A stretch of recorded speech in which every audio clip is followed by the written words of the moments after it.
Welcome back to the channel. Please like the video and subscribe to the channel. Today, we'll be talking about free will mode and how that will affect children and also adults, and how some tips on how to handle that and what to do. Let's take a look. Free will mode will be the most probably interesting feature of the game when you look at exactly what it does and what it aims to do. I'm not going to read the whole thing there. It's no need. You can see it there for yourself. It is what's incredible about it here is while we're playing our game and doing our thing, the characters will be doing theirs and kind of on their own and making things happen and kind of being one with themselves. And I think what's curious about that is it kind of gives you I know it's verbatim, but it does give you the GTA feel, or it does give you other game feels as well. So I think having that part of the game will be very interesting.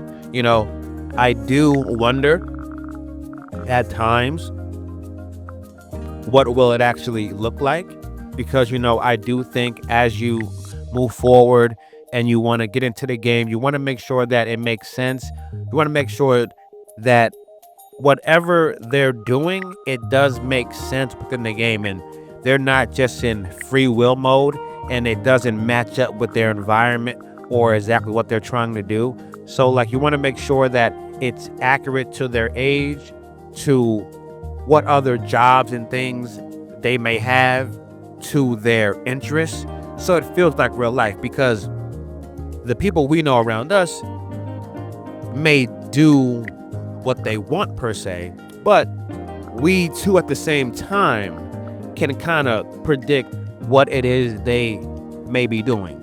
Now, sure, because it's a real life sim, you do want it to be completely random for the other players, but you also don't want to live in a place of chaos. This here is not a RP server. You know what I'm saying? If you know the reference, then you get it. It's just that. So I think that's important. You don't want to ruin it or do anything that will make it feel like that. So I think going forward, free will mode, it will be very, very important and very, very key for what they want to do with that. Because I just don't think you want to maybe do anything to where the characters look just stupid and it doesn't make no sense, and it kind of bothers you as you're playing, like what are they doing and why are they doing that. Another part of free will mode is just to go more in depth with everything that makes more sense here, is that each character in the community acts based on their own motivations and schedules. For instance, while exploring the city, players might encounter NPCs who are too busy to engage in conversation as they are preoccupied with their own tasks. This anonymity adds depth to the simulation, creating a realistic and engaging environment, which again, I think we have seen as well. So I don't think that's really going to change anything or break the mold per se. But what's incredible is this is going to happen within the confines of an already incredible game. I think that needs to be said here. It's not like Inzoi is going to introduce a lot of It's not going to introduce a lot of groundbreaking features, even though they're going to be a couple that will really shatter our minds. The main thing is the look of it and the design of it and how much care they've put into it. And when you mix that with this level here now, free will and of autonomy and of everything, where, okay, you know what? This feels legit. You know what? This feels really good. And I think this here is a great way to do it by, hey, some people you want to talk to might be busy. And I think that adds a real life layer to it. And I think that's what we want. And that's how games stay to be as good as they are. And I look forward to really seeing how this all come together and how this mode comes together, because it's really, really important and it's a really special thing to see come together this game. And I think free will mode will be another great mode. What's also interesting here is that free will mode will also introduce the karma system, where players' actions have consequences that affect their characters' future experiences. For example, negative actions can lower a character's karma rating, influencing their journey within the game. So, I do think here it is very important that you be smart. Like, treat this as you would treat any real life situation. Just don't do something dumb with the sim because it's a game, because it may actually affect you later on. If you don't mind that, then that's fine, and you can just go ahead and do what you want to do. But I think for all of us that want to be mindful, I think this is a very good tip here for us as we go into playing and exactly what we want to do. Like, hey, let's make sure that we're not going to do anything that's going to affect our character going forward, and we're stuck and we don't know what's going on. You're like, well, damn. Oh, right. In the beginning of the game, I did it so. So it could be like that. You want to make sure you be smart with all your decisions. I think there's a lot of games now doing that, where they want the player to be cautious because you're trying to give it as much of a real life scenario as possible. And that is definitely real life for sure. Now, let's break down a couple keys here that I think are important within the confines of free will mode. Let's take a quick look here. So these NPC, non-player characters that we're not controlling at the moment, are equipped with very smart AI systems that simulate realistic behavior. They will follow routines based on the personality traits, jobs, people that they date or their friends, whoever that is, and desires. For example, an NPC with a artistic personality might spend time at the park sketching, while an ambitious one might prioritize work or networking events. So that's very key there. The world here will be bursting. That's for damn sure. And, NPCs will make their choices in real time, which can affect who they're with, who they date, careers, even environments around them.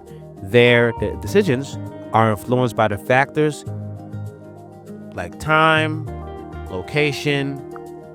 When they say social standing, what does that mean? Have you been a good person in society? Are you a criminal in the game? Are you going for crime in the game? You see, guys, be careful going for crime so much. It could come back and bite you. And your personal goals. So that's very intriguing there. I wonder what that would mean as well. So I've heard this a lot for the third one. A lot of unscripted events. I'm curious what that means. I'm curious what lane they're going to try to take that, which I think as long as it's done correctly, it's no problem. I'm just thinking okay, well, what's that going to look like in the confines of free will mode? Only way we'll know is to tune in here or get the game for yourself on March 28th. But yeah, I'm very curious to see how the NPCs interact with me. That should be very intriguing. Now, how will it affect the gameplay? So it seems like here, the player influence. Players can interact with NPCs to build or break relationships, but NPCs are not entirely predictable. So there we go. You don't know what they're going to do until they do it. That's what I'm saying. In this game, you can find something in this game to build with and, do things where you can have good karma. That would be key here, because now number 2 talks about the ripple effect and how small choices by the player can lead to significant consequences down the line, as we talked about in our last slide. It's very, very important here. Like, for example, befriending a shy NPC might encourage them to step out of the comfort zone. So that's interesting. You can reach out to random NPCs that maybe seem to themselves and say hello and see if you can help that person. That's a very interesting touch to the game that I don't think a lot of us are thinking about.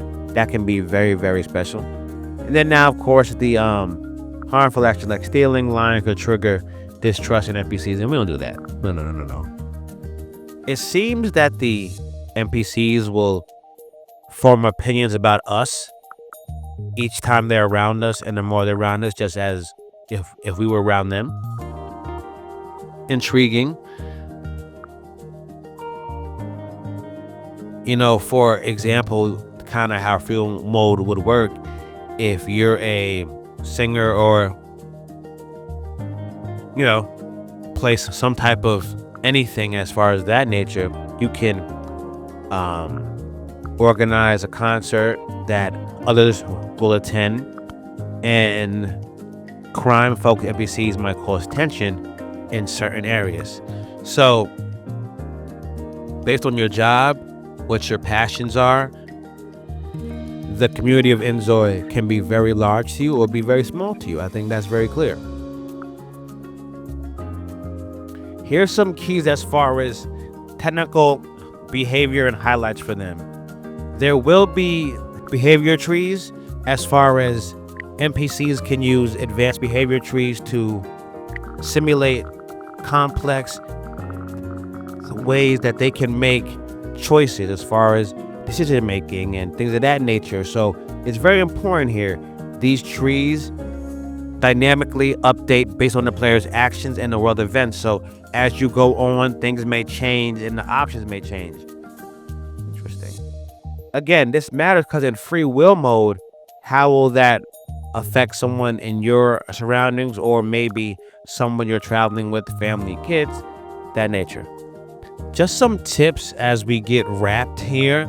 I think you want to make sure that you spend time monitoring your surroundings, your environments, your NPCs, just as you would in real life.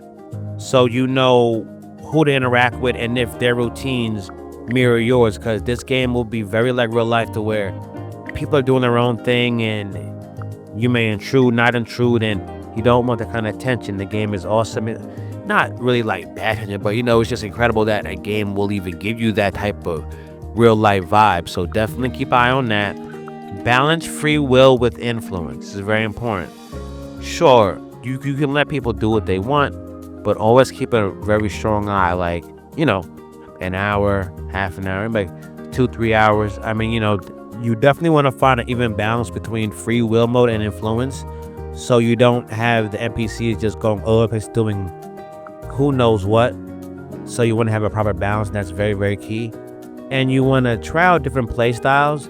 See if you like being chaotic, like being more quiet, reserved. So I think that's very, very important too as well. And just how you want to play it, because at the end of the day, this game is a sim game, a life sim game, and it is a special one at that. As we wrap up today, I would like to say thank you for watching. Please like the video and subscribe to the channel. I will see you on the next one.